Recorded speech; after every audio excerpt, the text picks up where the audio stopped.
Hello guys, আমরা এখন আছি 300 ফিটের সেই ভাইরাল নীলা মার্কেটে। আমরা এখন আছি নীলা মার্কেটের পার্শ্ববর্তী যে মেলাটি আছে সেইখানে, যেখানে দেখতে পাচ্ছেন বাচ্চারা আনন্দ করছে। আমরা আসছি সেটা দেখার জন্য। রাতের এখন বাজে 12:15। সাথে আছে আমাদের প্রিয় সঙ্গী যারা আছে, ডিউটি আমরা একসাথে ডিউটি করি। ফাইম, মোমিন, সাদেকুল। হ্যাঁ, এই যে ভাই আপনার অনুভূতিটা বলেন। সেই সাত না ভাই, আপনার অনুভূতি কি ভাই? আমার অনুভূতি অনেক সুন্দর, অনেক সুন্দর।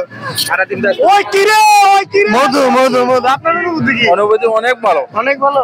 এ ভাই আপনি এই যে চিকন করে ভাই, আপনার অনুভূতি কি ভাই এই মেলায় এসে? ভাই এই মেলায় তো কিছু দেখতে পাচ্ছি না এ পর্যন্ত, দেখা যাক আগে যদি কোনো মধু বা কিছু দেখি তাহলে। আচ্ছা আচ্ছা ভাই, উনি মধু খুঁজতেছে, উনি মেলায় এসে মধু খুঁজতেছে, কিন্তু সে সঠিক মধুটা খুঁজে পাচ্ছে না। আসেন আমরা সামনে যাই,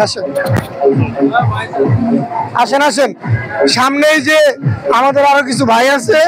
এই যে বড় পেটালা ভাইটা। ভাই আপনার অনুভূতিটা বলেন ভাই, আপনি যে এই যে 300 ফিটের মেলায় আইছেন ভাই। আমার কাছে একটু লাইন